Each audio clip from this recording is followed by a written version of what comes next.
Assalamualaikum warahmatullahi wabarakatuh. Alhamdulillahi haqqa hamdi nahmaduhu wa nasta'inuhu wa nastaghfiruh wa na'udzu billahi min syururi anfusina wa min sayyiati a'malina may yahdihillahu fala mudilla lahu wa may yudlilhu fala hadiyalah. Asyhadu an la ilaha illallah wa asyhadu anna Muhammadan abduhu wa rasuluh. Allahumma shalli ala sayyidina Muhammad wa ala ali sayyidina Muhammad. Subhanaka la ilma lana illa ma 'allamtana innaka antal alimul hakim. Rabbi shrah li sadri wa yassir li amri wahlul 'uqdatam min lisani yafqahu qawli. Amma ba'd. Ingat pindah bersyukur kita kepada Allah atas nikmat umur khususnya sampai hari ini kita masih sehat insyaallah. Nikmat iman, nikmat Islam sehingga kita diberi taufik oleh Allah untuk bisa melaksanakan satu kegiatan yang sangat utama di sisi Allah, yaitu thalabul ilmi. Thalabul ilmi fardhatun ala kulli muslimin wa muslimatin. Ini kewajiban kita sedaya, dan mudah-mudahan Allah tetapkan di hati kita niat yang benar menika dalam rangka untuk semakin tawadhu kepada Allah dan semakin terhilangkan kejahilan di dalam diri kita masing-masing insyaallah taala. Shalawat salam kita sampaikan kepada junjungan kita Nabi Agung Muhammad sallallahu alaihi wasallam, berharap mudah-mudahan dengan shalawat ingkang kita panjatkan semoga Allah kembalikan kepada kita dengan kebaikan ingkang kathah insyaallah. Saya juga berharap betul mudah-mudahan kita masih terus bersemangat meskipun sudah di pertengahan bulan Ramadan. Di beberapa masjid saya lihat juga masih ramai, masih semangat, meskipun juga ada beberapa musola yang berkurang jumlah jamaahnya. Tapi secara umum untuk tahun ini saya lihat semakin ramai. Tadi malam saya di Masjid An-Nur Sorosutan ramai alhamdulillah. Hari sebelumnya di Masjid Ar-Royan juga di daerah kota ramai juga alhamdulillah. Ibu-ibunya juga penuh alhamdulillah. Mungkin karena kerinduan beberapa tahun tidak bisa Ramadanan. Jadi tahun ini sepertinya lebih kuat. Dan ini seiring dengan apa yang Rasulullah sabdakan, walillahi utaqa'u minan nar wa dzalika kullul lailah. Di awal pertemuan dulu saya menyampaikan bahwa adanya maghfirah, adanya ampunan, adanya rahmat, adanya idku minanar di sepanjang bulan Ramadan. Bukan dibagi tiga hadis yang sahih. Walillahi utaqa'u minanar wa dzalika kullul lailah. Sesungguhnya Allah mencatatkan orang yang terbebaskan dari api neraka setiap malam di sepanjang bulan Ramadan dari awal sampai akhir. Maka semangat kita pun dari awal sampai akhir. Tidak hanya di awal saja atau di tengah saja atau di akhir saja. Di kampung-kampung biasanya pertengahan agak sepi, nanti likuran ramai lagi gitu. Boleh malam qadar. Ya itu tidak keliru. Tapi bagi yang sudah belajar sesungguhnya sepanjang Ramadan, sepanjang waktunya, sepanjang pergeseran menit, jam kita manfaatkan sebaik mungkin. Dan alhamdulillah saya mendengar tadi dari Ustadz Pardi bahwa kajiannya rutin. Ini saya kira satu kebiasaan atau budaya yang sangat baik yang juga dilaksanakan di beberapa masjid di Jogja alhamdulillah, sehingga kita tidak sampai kering hati kita karena banyaknya ilmu yang masuk kepada kita. Dan jangan bosan-bosan tentunya jangan bosan-bosan ngaji, karena kita tahu di pertemuan sebelumnya di antara ciri hati yang sehat mencintai orang yang mencintai Allah. Dan kebanyakan orang-orang yang mencintai Allah hangoutnya ya di masjid, ketemunya di masjid. Ya, seperti kita sore hari ini insya Allah. Nah hari ini kita ganti tema insya Allah sebagaimana diamanahkan oleh DKM, bahwa Rasulullah menyampaikan atau Rasulullah diriwayatkan oleh Anas bin Malik bahwa di hari-hari biasa Rasulullah adalah orang yang sangat lomoh, dan Rasulullah di bulan Ramadan lebih lomoh lagi. Ini jenengan pasti tahu sudah sangat terkait dengan sedekah. Bapak Ibu sedaya, mungkin saya mengajari itik berenang kalau judulnya sedekah. Makanya sebenarnya saya termasuk yang sangat jarang membahas tentang sedekah.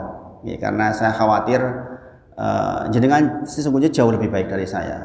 Jadi tentang sedekah saya yakin nggak perlu diajari, jenengan sudah sangat paham. Tetapi amanah ilmu Pak. Jadi sore hari ini betul-betul saya hanya menyampaikan amanah ilmu saja.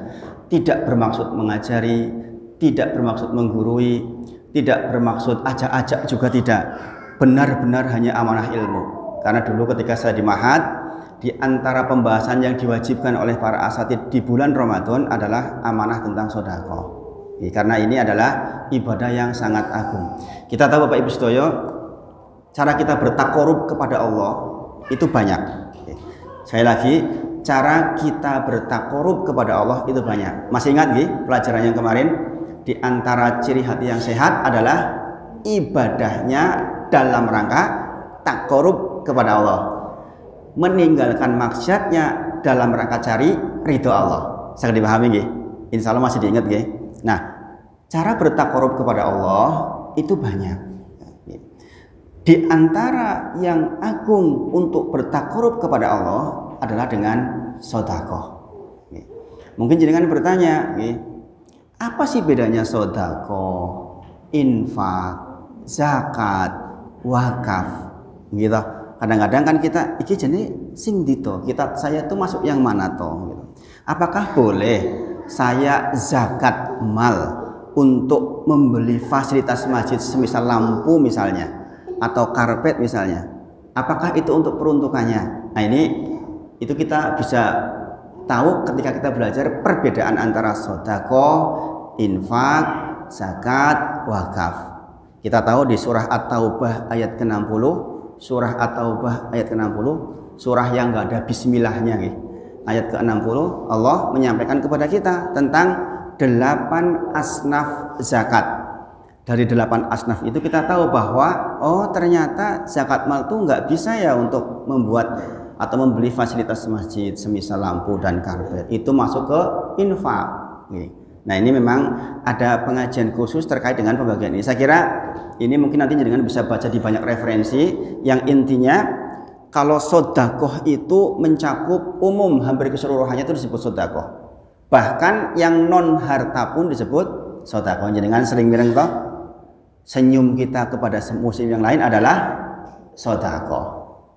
Jadi sedekah itu lebih umum. Kalau infak itu lebih ke khusus yang sifatnya harta. Dibagi menjadi dua, yaitu infak yang wajib, infak yang sunnah. Infak yang wajib kepada siapa? Kepada keluarga kita. Nggih menika nafkah, itu infak wajib. Jadi setiap laki-laki yang mencari nafkah diberikan kepada istri dan anak-anaknya itu adalah infak. Disebutkan di dalam Al-Qur'an disebut sebagai infak. Tapi itu maksud dalam kategori infak wajib. Jadi memang kewajiban laki-laki menyediakan fasilitas untuk istrinya dan anak-anaknya. Kemudian kalau wakaf lebih ke masalah penyerahan aset. Saya wakaf tanah, berarti tanah itu enggak saya jual lagi, dimanfaatkan untuk masjid, dimanfaatkan untuk fasilitas umum, termasuk diantaranya misalnya wakaf buku lah, wakaf Quran itu termasuk di dalamnya. Nah ini sekilas tentang perbedaan itu. Nanti saya kira untuk detailnya bisa diperdalam di referensi-referensi yang lain insya Allah.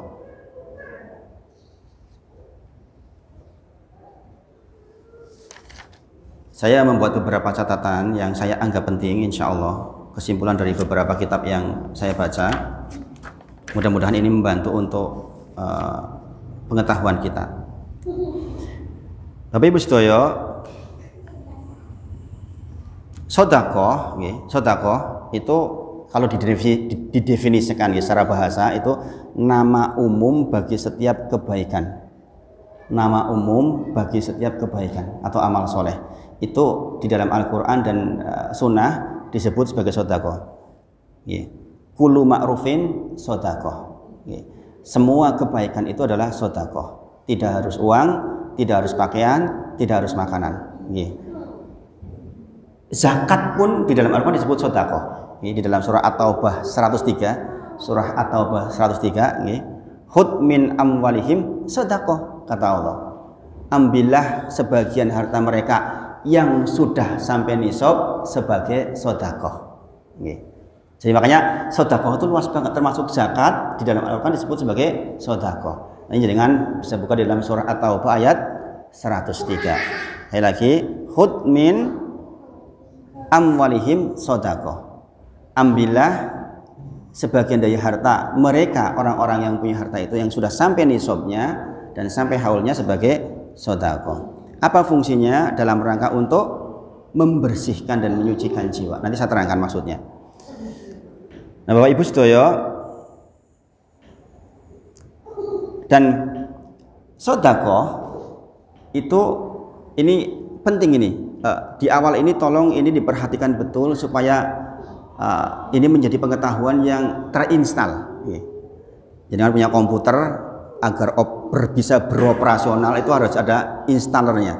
Dan install tentang sedekah ini pengetahuannya, yaitu sedekah itu dari kata asidku. Sidku itu artinya membenarkan. Membenarkan. Maksudnya bagaimana?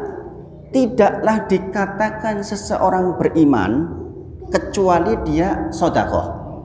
Karena as-sedaqatuhu burhan, kata Rasulullah. Sedekah itu bukti keimanan. Karena yang membenarkan iman kita itu sedekah kita. Yang membenarkan iman kita adalah sedekah kita. Maka banyak orang yang mungkin bisa sholat malam rajin, banyak yang bisa sholat duha rajin, tapi ketika kemudian sedekah itu menjadi berat. Dan ini disifati oleh Rasulullah dan Allah Subhanahu wa taala. Nanti saya terangkan di dalam beberapa ayat kita disifati memang asalnya kita itu berat sebenarnya untuk bersedekah. Sekali lagi, ini sore ini sebenarnya saya mengajari itik berenang. Jangan anggap saya mengajarkan jenengan atau menggurui jenengan, bukan. Ini benar-benar murni amanah ilmu harus disampaikan. Dan memang di setiap Ramadan harus ada pembahasan terkait dengan sedekah. Apa tujuan kita hari ini ngaji? Tujuan kita mempelajari tentang sedekah apa? Satu, agar kita mencintai sedekah dan agar kita terhindarkan dari lawannya sedekah, nggih menika penyakit bakhil. Sekali lagi, saya yakin yang hadir sudah sangat baik prakteknya, insya Allah. Ini hanya sekedar mengingatkan saja. Musuh utama sedekah adalah bakhil atau pelit. Sekali lagi, lawan dari sedekah adalah bakhil. Ini seperti dengan belajar tauhid namanya syirik. Jadi kalau tidak mungkin akan bertemu antara rajin sedekah dengan bakhil. Itu hubungannya dengan keimanan kita. Parahnya Bapak Ibu sedaya, kebakhilan itu ciri dan sifat utama orang-orang kafir dan orang-orang munafik. Ini mengerikan kan? Kebakhilan adalah ciri utama orang-orang kafir dan orang munafik. Kata Allah, wala yahuddu ala ta'amil miskin. Wala yahuddu ala ta'amil miskin. Dan mereka bukanlah orang-orang yang menganjurkan untuk memberi makan kepada orang-orang miskin. Wala yahuddu ala ta'amil miskin. Itu ciri mereka. Ciri orang munafik dan orang kafir itu tidak mau memberikan sebagian dari hartanya untuk orang-orang miskin. Pertanyaannya, adakah orang yang orang kafir itu atau orang munafik itu memberi? Ada, tapi yakin banget hatinya bukan karena tujuan yang mulia. Kemudian bakhil itu juga menjadi penyebab kita dilemparkan kepada neraka sakhor. Neraka sakhor, mengerikan kan? Neraka sakhor tahu nggih? Neraka yang disifati apinya sangat-sangat panas. Penduduk sorga bertanya kepada penduduk neraka. Jangan bertanya, "Apa yo iso penduduk sorga tanya pada." Ini Allah mengabarkan ini. Jangan kemudian bertanya, "Ini takon ke piye? Intip-intipan ke piye?" Allah mengabarkan dalam Al-Qur'an, kita mesti meyakini kata penduduk sorga, "Masalakakum fis syaqor." Kata penduduk sorga, kok kalian menjadi penduduk neraka sakor? Maka kemudian penduduk neraka menjawab, qalu, mereka berkata, lam naku minal musallin. Saya dulu waktu di dunia bukan termasuk orang yang mengerjakan sholat pertama. Jadi penduduk neraka sakor itu adalah orang yang di dunia tidak sholat. Maka hati-hati, jangan gampang-gampang bolong ke sholat, terancam neraka sakor. Walam naku nut'imul miskin, dan kami dulu bukan termasuk orang-orang yang memberikan makan bagi orang miskin. Itu. Jadi penduduk neraka Sakor itu diisi orang-orang yang meninggalkan sholat dan orang-orang yang tidak memberi makan kepada orang miskin.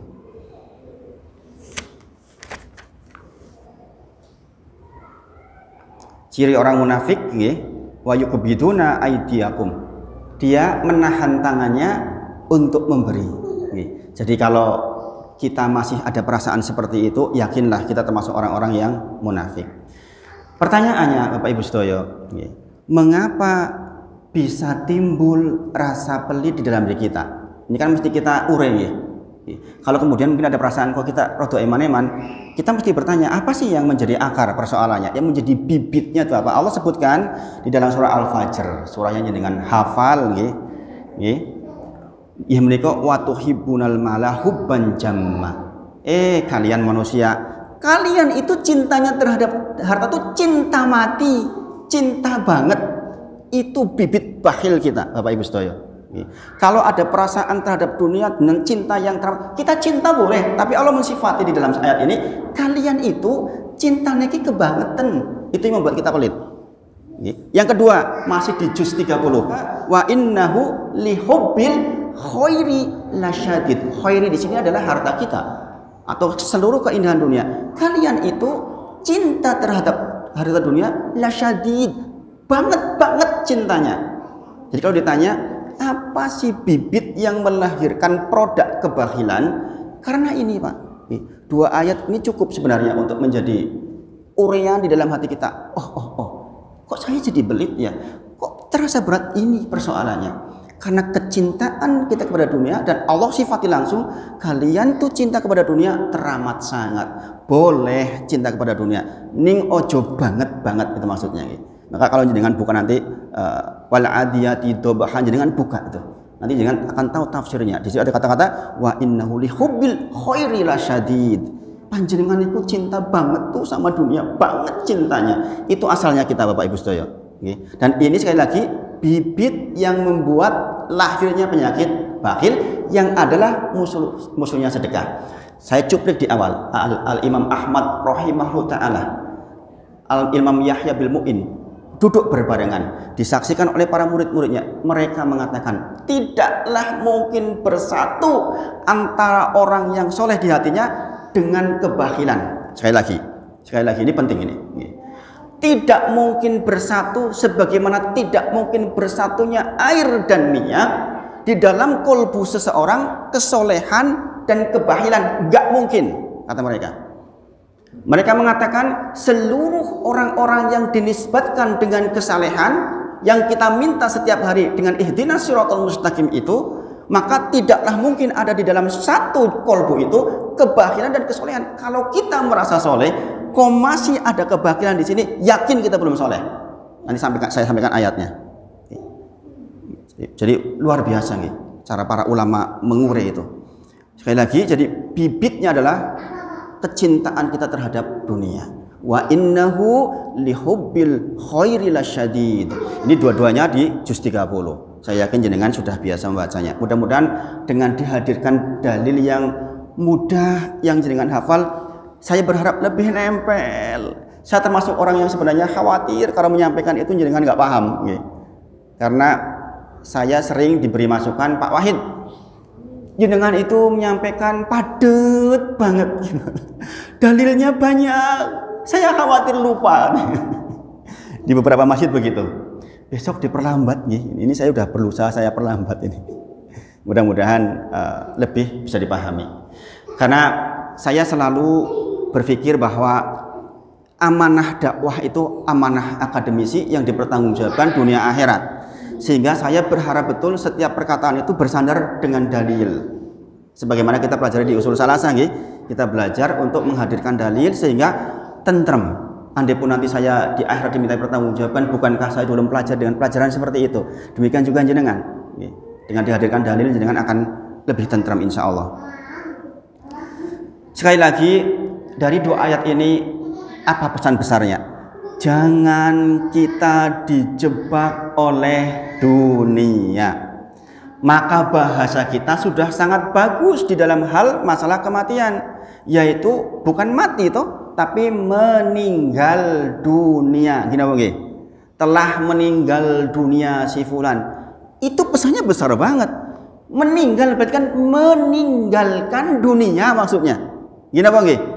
Maka kita dari bahasa ini aja jangan kita terjebak dunia, karena kita itu akan meninggalkan dunia. Orang membahasakan dengan meninggal dunia. Kalau sesuatu yang ditinggalkan logikanya nggak logis dong. Kita kumpul-kumpulkan kemudian kita raup sendiri, koyo-koyo torap digowo. Gini apa nggih? Coba logikanya. Bahasa meninggal dunia berarti akan ditinggalkan ini dunia. Berarti segala sesuatu yang kita kumpulkan, alhaqumut takasur hatta zurtumul maqabir. Banyak kita berlomba-lomba mengumpulkan, ketahuilah kita itu akan meninggalkan itu semua. Mana yang dibawa? Seluruh ulama sepakat yang diinfakkan di jalan Allah. Kita juga tahu itu secara hak, pasti kita ngerti banget itu. Maka kita diingatkan, kalau ada orang meninggal dunia, saya akan seperti itu. Tuh hartanya ditinggalkan ini. Bapak Ibu sedoyo, saya sekarang hidup di sebuah kontrakan rumah yang tanahnya tuh 5.000 meter. Ini rumahnya rumah tua. Setelah saya hijrah, secara ekonomi saya juga turun drastis, kembali ke ngontrak lagi. Saya ngontrak di sebuah tempat yang 5.000 meter tanahnya. Beliau almarhum yang punya itu tahun lalu meninggal. Sayangnya dengan harta yang sangat banyak itu saya sedih sekali. Belum berhaji, belum, ya saya katakan belum melakukan amal-amal besar. Dan yang saya menyesal itu kenapa saya waktu itu nggak dakwah sama beliau, karena perasaan tidak enak sebagai orang yang saya kontraki, sehingga saya kadang-kadang mau menyampaikan nggak nyaman. Tapi keburu meninggal duluan, mendadak lagi meninggalnya. Bayangkan, tanah 5.000 meter itu kalau diuangkan berapa, Pak? Apakah yang bersangkutan akan diminta pertanggungjawaban haji? Jelas, dia mampu. Yang dimintai pertanggungjawaban atas hajinya ketika dia mampu nggak melakukan. Bagi yang miskin tentu saja tidak. Bahasanya jelas. Yang berhaji bagi yang mampu. Kata-kata mampu diantaranya termasuk aset yang dia miliki. Kalau sampai nggak berangkat haji sementara dia mampu, terukur mampu, itu yang berat. Dan ketahuilah harta yang tidak diwakafkan, yang tidak diinfakkan di jalan Allah menjadi pertanggungjawaban dia ketika dia meninggal. Makanya Rasulullah, adakah meninggalkan harta ketika meninggal? Tidak sama sekali. Ini pelajaran nubuah buat kita, Bapak Ibu sekalian. Nubuah buat kita, pelajaran besar buat kita semuanya. Kalau kebetulan jenengan diamanai harta yang banyak, ingatlah itu beban, bukan hanya nikmat. Banyak sekali pertanggungjawaban yang akan jenengan pertanggungjawaban di sisi Allah. Mengerikan. Maka Rasulullah kemudian juga berdoa, doanya sangat populer, selalu dalam ceramah saya sampaikan doa-doa, berharap jenengan mengamalkan. Ini kan yang praktis ibu-ibu biasanya. Allahumma inni a'udzubika minal kasali wa a'udzubika minal jubni wa a'udzubika minal harami wa a'udzubika minal bukhl. Rasulullah meminta perlindungan dari 4 hal, diantaranya adalah meminta perlindungan dari kebahilan. Kita tahu Rasulullah nggak mungkin pelit. Kita tahu tadi bahwa tidak mungkin bersatu antara kesolehan dengan kebahilan. Tidak mungkin. Dalilnya adalah surah Al-Munafikun ayat 10. Di dalam surat Al-Munafikun ayat 10 dikatakan, wa anfiqu mimma razaqnakum. Berinfaklah kalian dari rezeki yang aku berikan kepada kalian. Sekali lagi saya sampaikan, dari rezeki yang Allah titipkan kepada kita. Hakikatnya bukan rezeki kita. Kadang-kadang kita mengklaim, oh ini kan hasil karya saya, hasil kerja saya, karena pandai-pandainya saya, karena saya punya pengalaman, karena saya bos, sehingga saya pantas punya harta sekian. Allah perintahkan, dari rezeki yang dititipkan Allah itu, ketahuilah, infakkan sebagian. Min qabli ayatiya ahdakumul maut, sebelum datang kepada kalian kematian, fayakula, kemudian saat itu baru kau mengatakan, Robi laula akhirtani ila ajarin qarib. Ya Allah, tahan sebentar, jangan kau matikan aku sebentar saja, mungkin 5 menit, mungkin 5 menit, mungkin 10 menit. Dalam rangka apa? Fa asaddaqo, agar saya bisa bersedekah. Wa aku minas solihin, dengan itu saya menjadi orang yang soleh. Jelas nggak pendalilannya? Tahan hidup saya sedikit saja agar saya bisa bersedekah, yang dengan sedekah itu terkategorikan saya sebagai orang-orang yang soleh. Maka Al Imam Ahmad rahimahullah ta'ala tadi menyampaikan apa? Tidak mungkin bersatu antara kesolehan dengan kebahagiaan dalam diri satu orang, dalam kolbi satu orang. Gak mungkin. Ini dalilnya. Sangat jelas ya. Maka sekali lagi, kalau jenengan kok ada rasa-rasa merasa soleh, tetapi ada sedikit saja kebahagiaan, ketahuilah jenengan belum soleh. Maka para ulama menyebutkan, tidak kami temukan di kalangan para sahabat, tidak kami temukan di kalangan tabi'in tabi'ut yang dia adalah orang soleh sekaligus dia orang bakhil. Nggak ada. Nggak ada. Maka ini pelajaran besar. Sampai pun Rasulullah berdoa terjauhkan dari kebakhilan. Subhanallah. Rasulullah Pak berdoa seperti itu. Apalagi kita. Kalau kita nggak bisa apal bahasa Arabnya minimal, ya Allah, saya mohon kepada Engkau ya Allah, atas kesalehan yang sudah Kau titipkan kepadaku, lengkapi dengan sifat yang mudah memberi. Karena itu adalah ciri dari kesolehan itu sendiri. Ini anak-anak saya aja karena ibunya ngajar tahsin. Suruh milih, mesti kalau sore-sore itu, ini udah seminggu gak ikut saya, jadi sekarang ikut. Mudah-mudahan tidak mengganggu. Fatimah. Bapak Ibu sedaya, sepindah malih saya ulang nggih. Al Imam Ahmad nggih rahimahullah taala, Yahya bin Ma'in rahimahullah taala menyampaikan la yajidu rajulan sholihun bakhilan. Tidak mungkin bersatu di dalam diri seseorang terdapat dalam dirinya kesolehan dan pelit. Sampai di sini saged dipahami Pak Ibu. Kita sudah belajar tentang lawan dari sedekah adalah pelit. Kemudian bibitnya pelit adalah kecintaan terhadap dunia. Dalilnya di juz 30. Nanti jenengan buka lagi. Suatu ketika Rasulullah datang ke Bani Salimah. Kemudian Rasulullah bertanya, "Man sayyidukum ya Bani Salimah?" Wahai Bani Salimah, sopo di antara panjenengan yang dijadikan pemimpin? Kemudian Bani Salimah menjawab, Al-Jadu bin Qais, nama seseorang. Ini terkenal sebagai orang yang munafik, tetapi kaya raya.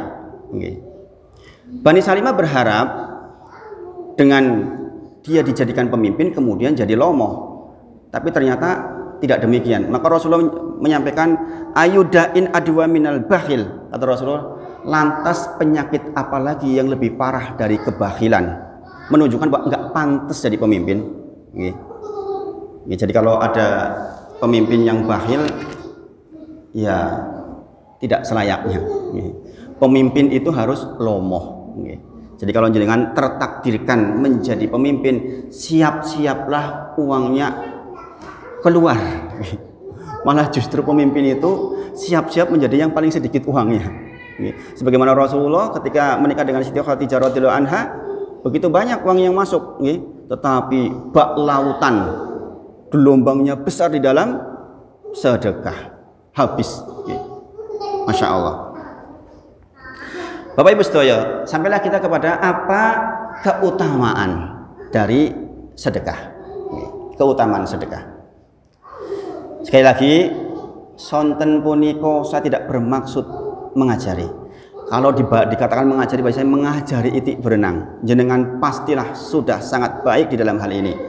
Hanya amanah ilmu. Sebenarnya lagi, amanah ilmu. Dulu saya di Ma'had diajarkan amanah ilmu tentang sedekah di bulan Ramadan wajiblah disampaikan. Yang pertama, sebagaimana saya sebutkan tadi, keutamaan sedekah adalah hal itulah yang diimpikan oleh orang yang meninggal. Barusan saya sebutkan dalilnya, Al-Munafikun ayat 10. Min qabli ayatiya ahadakumul maut. Sebelum datang kepada kalian kematian. Fayaqula, kemudian waktu itu kita berkata, ya Allah tahan dong sebentar, jangan mati dulu, biar saya bisa sedekah. Jadi cita-citanya orang yang meninggal ingin ditahan meninggalnya adalah dengan melaksanakan sedekah. Apakah berarti yang lain tidak penting? Penting. Tetapi yang dinaskan di dalam ayat ini adalah sedekah, menunjukkan bahwa sedekah itu punya sisi yang agung di sisi Allah. Dan ini hitobnya kepada orang kaya sebenarnya. Hitob dari ayat ini sesungguhnya kepada orang yang punya.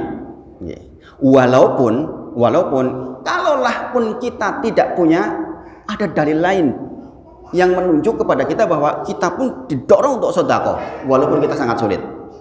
Tetapi untuk yang kasus al-munafikun 10 ini adalah terkait dengan orang yang punya harta. Ojo jenengan iku punya harta nganti nyesel seperti yang digambarkan di ayat ini.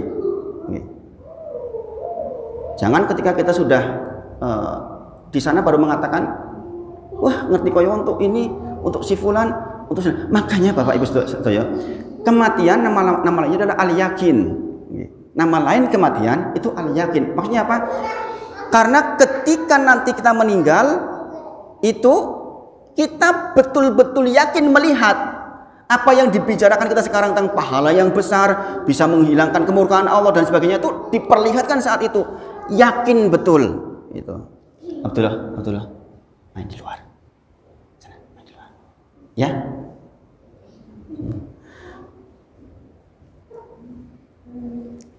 Jadi sekali lagi di ayat ini nasnya adalah sedekah, bukan berarti sholat malam yang lain-lain nggak penting, bukan. Tetapi menunjukkan bahwa sedekah punya sisi khusus di sisi Allah, kedudukan khusus di sisi Allah. Kemudian Rasulullah bersabda, sekali lagi kita membiasakan dengan terus menghadirkan dalil, biar jenengan tentrem, saya juga tentrem. Ditanya kepada Rasulullah, baiklah saya mau sedekah, hitung-hitungan matematisnya, bagaimana biar sedekah saya itu bernilai tinggi di sisi Allah, kan begitu. Kita hidup cuma sebentar, mungkin harta kita terbatas, tapi kita ingin sedekah dengan pahala yang besar. Rasulullah ditanya, ayu sedekah aqdam, ya Rasulullah, sedekah seperti apa yang agung? Rasulullah menjawab, anta sedekah, panjenengan sedekah, wa anta, sementara panjenengan sahihun, syahihun, taskul faqra, dan wa ta'malul ghina. Dalam 4 keadaan, yaitu dalam keadaan sahihun, jenengan masih sehat bugar. Jenengan sedekah dalam keadaan jenengan sahihun, dalam keadaan jenengan sehat bugar, lagi butuh duit. Itu sedekah yang agung menurut Nabi Muhammad sallallahu alaihi wasallam. Ojo kita sedekah sudah baru kemudian kita ini untuk si fulan, ini untuk si fulan, ini untuk si fulan, sudah kurang nilai sedekahnya. Wong yo wis arep mati rapati butuh. Saya dipahami nggih? Logik nggih bagaimana Rasulullah menggambarkan. Kemudian sahihun, kita lagi cinta banget sama harta. Nggih. Lagi dalam kondisi cinta banget dengan harta. Nggih. Pada posisi kita kecintaannya terhadap ada sedemikian rupa, kok kita sedekah, itulah sedekah yang a'dham. Kemudian taksal faqra, dalam kondisi kita takut miskin. Contoh, saya punya tanggungan anak 5 misalnya, butuh biaya. Kemudian di tabungan saya hanya cukup untuk 1 bulan misalnya. Itu kan kita lagi takut miskin, makanya takut berkurang harta sehingga tidak cukuplah kebutuhan kita. Gini bang, lah kok kita sedekah? Itu sedekah yang a'dham. Itu maksud dari taksal faqra. Kita dalam kondisi takut miskin, maka ini agung di sisi Allah. Kemudian wa ta'malul ghina, dalam kondisi kita lagi nabung merencanakan sesuatu, kira-kira begitu terjemah bebasnya. Jenengan lagi nabung meh gawe rumah, jenengan lagi nabung meh tuku kolam, jenengan meh lagi nabung untuk beli ini. Lah kok kita menggunakan uang itu untuk sedekah? Itulah sedekah yang a'dham kata Rasulullah. 4 keadaan ini kalau itu ada di dalam diri panjenengan, kok jenengan mampu sedekah, insya Allah jenengan termasuk yang wa aku minas solihin, termasuk orang-orang yang soleh.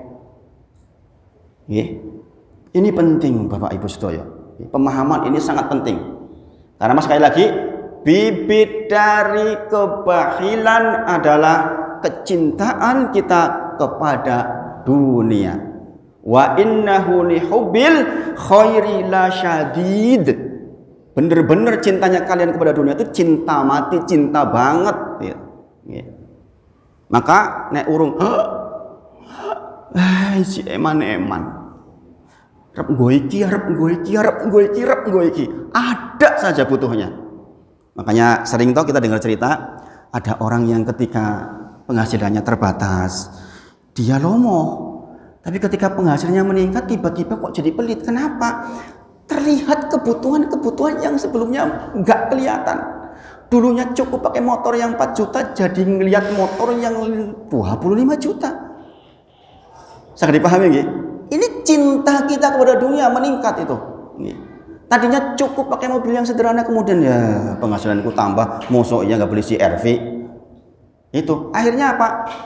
Tertutuplah peluang-peluang sedekahnya dia.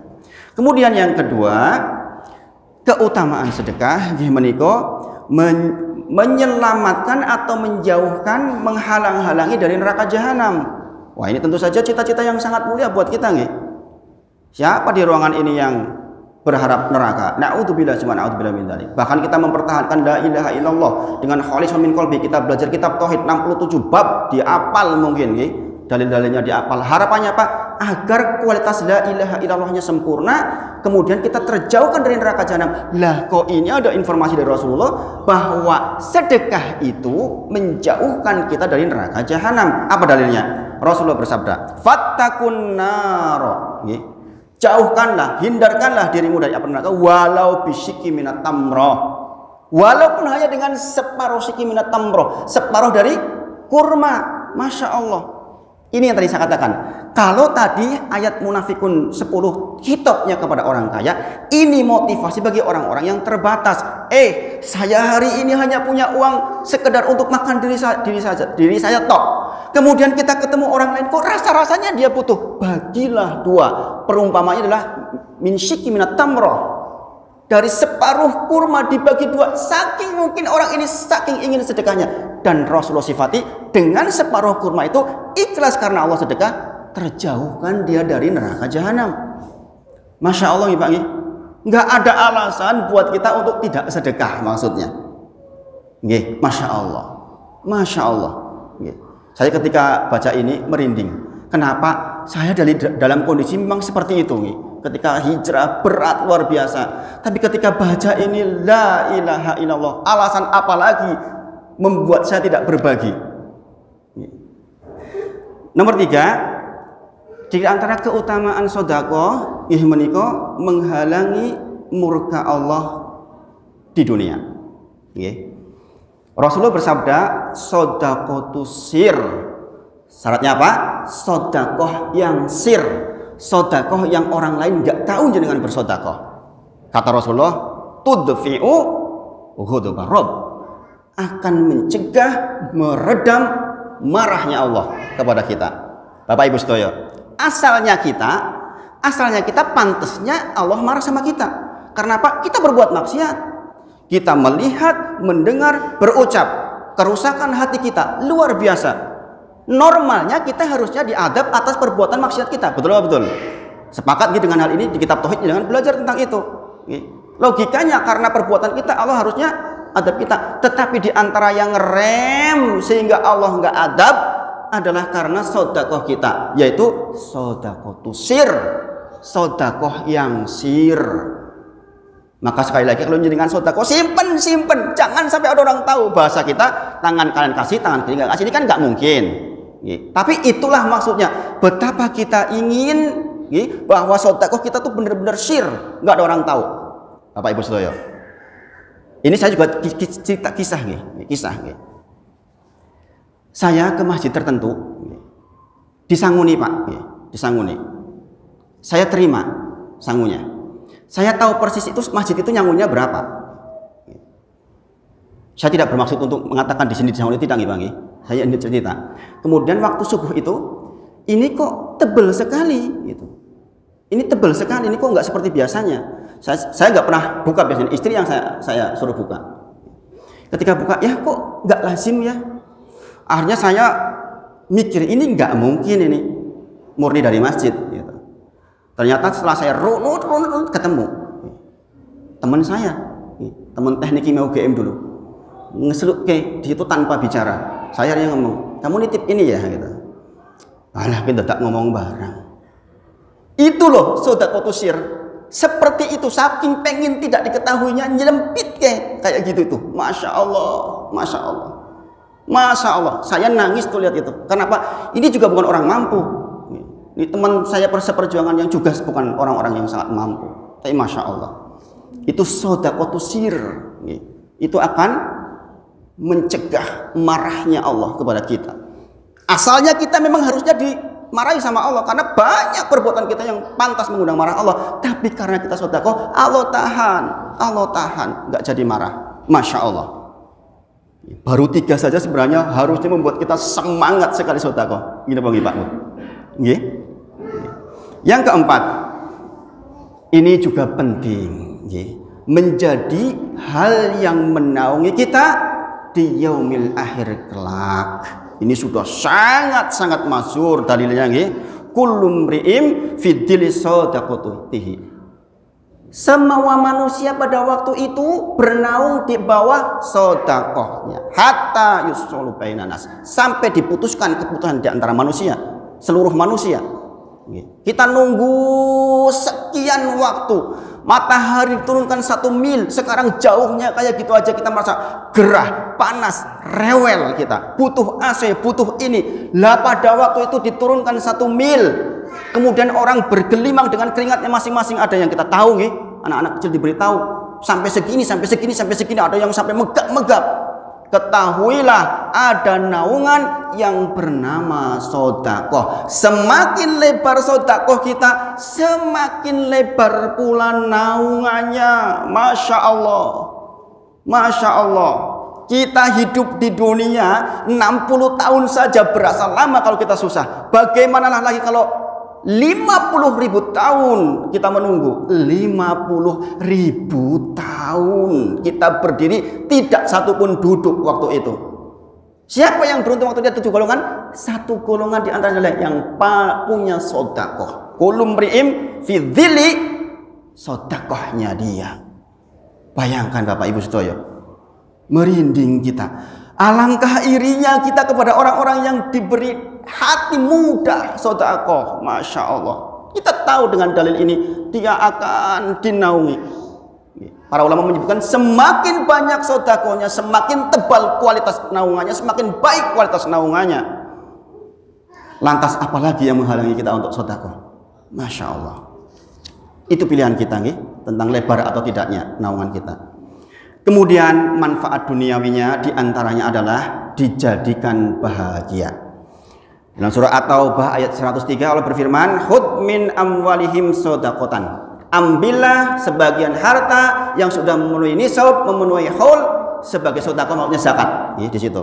Dalam rangka apa? Kalau jangan bahwa tutohiruhum, untuk mensucikan, wa tuzakkihim biha, agar kita dimuliakan. Bapak Ibu sedaya, maksudnya disucikan apa? Barusan minggu lalu kita belajar. Di antaranya adalah disucikan dari dosa-dosa dan disucikan dari penyakit hati. Kita tahu yang membuat kita tidak bahagia hidup di dunia itu adalah penyakit hati. Betul nggak betul? Amrodul qulub yang sudah kita pelajari minggu sebelumnya. Di antaranya membuat hati kita tidak tentram, tidak nyaman, tidak senang, tidak bahagia adalah penyakit hati. Dan ketahuilah, dengan sedekah itu, dengan zakat itu, kita akan dihilangkan penyakit hatinya. Yang berarti pendalilnya sangat jelas. Seseorang yang rajin sedekah dipastikan menjadi orang bahagia. Nggak percaya? Silakan praktek. Silakan praktek. Orang yang banyak memberikan sedekah dijamin menjadi orang yang bahagia. Dalam hadis qudsi Allah berfirman, al jaza min jinsin amal. Balasan itu sesuai dengan apa yang kita berikan, maka memberikan kebahagiaan kepada orang lain, Allah akan berikan kepada kita. Anfik unfik alai, berinfaklah, Allah akan infaki engkau. Dan ketahuilah Bapak Ibu sekalian, Allah menamakan sedekah itu sebagai pinjaman qardun hasanah. Masya Allah, Allah yang punya semua, tapi ketika mensifati sedekah sebagai qardun hasanah, dengan pinjaman yang baik, Masya Allah. Allah nggak mungkin butuh pinjaman dari kita. Tapi bahasanya sangat halus, menunjukkan apa? Kalau pinjaman berarti pasti dikembalikan, itu maksudnya, pendalilannya. Kalian sedekah sebagai qardun hasanah, sebagai pinjaman. Aku pinjam untuk pada kalian. Bapak Ibu sekalian, jenengan didatangi orang kaya raya, jenengan tahu nih orang kaya nih. Kemudian tiba-tiba ATM-nya ketinggalan, di dekat ATM mengatakan, Pak, pinjem 1 juta kan jenengan. Supaya apa? Karena saya nggak bawa ATM, pinjemin dong 1 juta. Apa yang kita lakukan? Monggo Pak, kita tahu dia orang kaya. Gini bang, karena yakin dia pasti kembalikan, ngomong sugih kok. Paham nggih? Bagaimana kalau yang pinjam Allah, yang punya semua ini, mungkin nggak dikembalikan? Bahasanya qardun hasanah, kata Allah. Masya Allah, saya baca dalil ini merinding. Bagaimana mungkin orang yang mempunyai semuanya mengatakan saya pinjam? Bayangkan, ini luar biasa, luar biasa. Maka sekali lagi, ketahuilah, kebahagiaan akan diberikan kepada hati orang yang bersedekah. Mengapa? Dalilnya sangat jelas. Di antara amal yang sangat dicintai oleh Allah adalah memberikan kebahagiaan kepada muslim yang lain. Di antara bentuknya adalah menghilangkan hutangnya, menghilangkan kesulitannya. Yang sakit dijenguk misalnya, itu menghilangkan kesulitan, termasuk melepaskan hutangnya. Masya Allah, Masya Allah. Jadi itu keuntungan duniawi. Berikutnya, ini yang sangat populer, terakhir insya Allah, Allah akan menambah hartanya. Saya nggak usah ucapkan ini terlalu banyak lah, nanti dikira Ustadz Yusuf Mansur. Tapi sebenarnya dalilnya memang demikian. Tapi bukan berarti hitung-hitungan seperti itu, bukan. Ini dalilnya terlalu banyak sebenarnya. Wa ma anfaqtum min syai'in fahuwa yu'lifu. Kata Allah, siapapun yang memberikan sedekah, Allah akan yu'lif, akan diganti oleh Allah. Siapa yang mengganti? Allah yang kekayaannya tanpa batas. Dalam hadis yang sangat terkenal, ma min yaumin yusbikul ibadu fihi, tidaklah pagi hari datang kepada seorang mukmin illa wa malakani yanzilani, kecuali 2 malaikat datang kepada dia. Ini terkenal banget. Fayaqulu ahaduhuma, yang satu malaikat berkata, Allahumma a'ti munfikon kholafan, ya Allah, berikan ganti kepada orang yang berinfak. Maka infak pagi hari itu disunahkan. Wa yaqulul ahor, kemudian malaikat yang satu berkata, Allahumma a'ti mumsikan telafan, tolong ya Allah hancurkan, hilangkan harta orang yang ditahan nggak diinfakkan. Setiap pagi tidaklah seorang mukmin memasuki pagi hari kecuali didatangkan kepada dia malakani yanzilani, 2 malaikat datang kepada dia. Yang satu mengatakan beri ganti kepada yang infak, yang satu mengatakan hancurkan yang tidak berinfak hartanya. Cukup ini buat kita insya Allah. Demikian yang disampaikan pada sore hari ini. Masih banyak sebenarnya, tapi mudah-mudahan yang ini bisa membantu kita untuk mengetahui semangat kita bersedekah, insya Allah. Saya kembalikan kepada pembawa acara. Alhamdulillahirabbil alamin. Assalamualaikum warahmatullahi wabarakatuh.